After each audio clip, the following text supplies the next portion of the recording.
Welcome back, everyone, for another deep dive today. We're going to be taking a close look at something pretty interesting, the German federal budget for 2025. It's like a blueprint of their spending plan.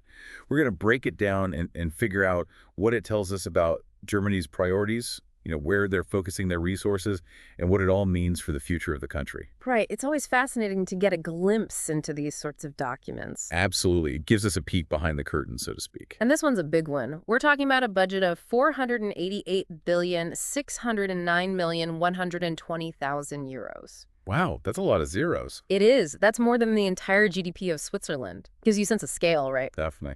And I see here that it says Entel and Gesamthaushalt. Yeah. 100%. What does that mean exactly?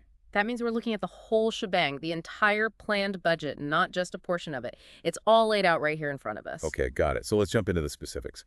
The document breaks down spending across various ministries. The biggest slice of the pie goes to the Federal Ministry of Labor and Social Affairs. Yep, that's a whopping 36.69%. Over a third of the entire budget. That's a significant commitment to social welfare, wouldn't you say? Oh, absolutely. Germany has a robust social safety net, and this spending reflects their dedication to supporting their citizens, things like unemployment benefits, healthcare, pensions. It all falls under this umbrella. Right, and these are crucial aspects of any society. But what are the potential economic implications of such heavy investment in social programs? That's the million-euro question, isn't it? There are definitely different perspectives on this. Some argue that these investments are essential for a healthy and productive society. A well-supported workforce contributes more in the long run. But there are also concerns about the potential impact on economic competitiveness. Higher social spending can lead to higher taxes, which some say could discourage businesses and investment. It's a delicate balance for sure. It definitely is. It'll be interesting to see how this plays out. Absolutely. So moving on, the next biggest item is defense. They're allocating 10.9% of the budget to that. Now, is that a lot or a little for a country like Germany? Well, it's certainly a significant chunk of change, but to put it in context, Germany has pledged to increase its defense spending to 2% of its GDP. That's a NATO target. Right, the 2% commitment. So they're not quite there yet. Not yet, no. This 10.9% allocation is a step in that direction, but it's still shy of that target. And I imagine the war in Ukraine has put even more pressure on them to ramp up their defense capabilities. You bet. The geopolitical landscape has shifted significantly in the past couple of years, and this is reflected in Germany's budget priorities. It's a balancing act. They're trying to uphold their social commitments while also addressing security concerns. Makes sense. Now, beyond those two big categories, labor and defense, what other areas caught your eye? Well, the allocation for digital and transport is intriguing. They're putting a decent amount there. It suggests they're prioritizing infrastructure development, which is essential for long-term economic growth. What exactly falls under that umbrella? Well, we're talking high-speed internet expansion, improvements to public transportation, investing in sustainable transportation solutions, all sorts of things that contribute to a modern, connected, and efficient economy.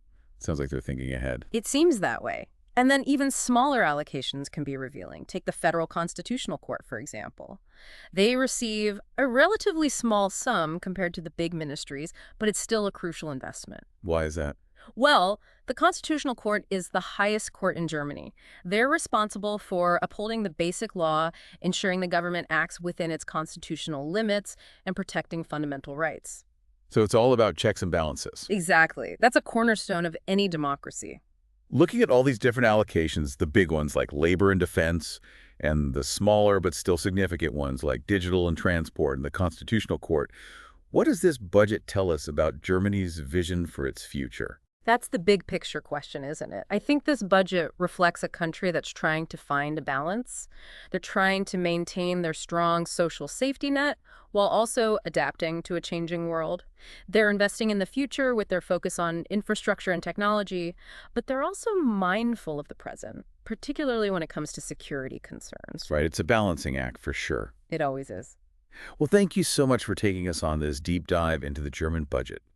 It's a fascinating look at the inner workings of a major European power and the challenges and opportunities that lie ahead. It's been my pleasure. Now for our listeners, a final thought for you to ponder. This budget shows us where Germany is putting its money today. But what does it tell us about where the country is headed tomorrow? What long-term shifts might this spending plan set in motion? And how might those changes ripple out to affect not just Germany, but Europe and the world as well? That's something to think about.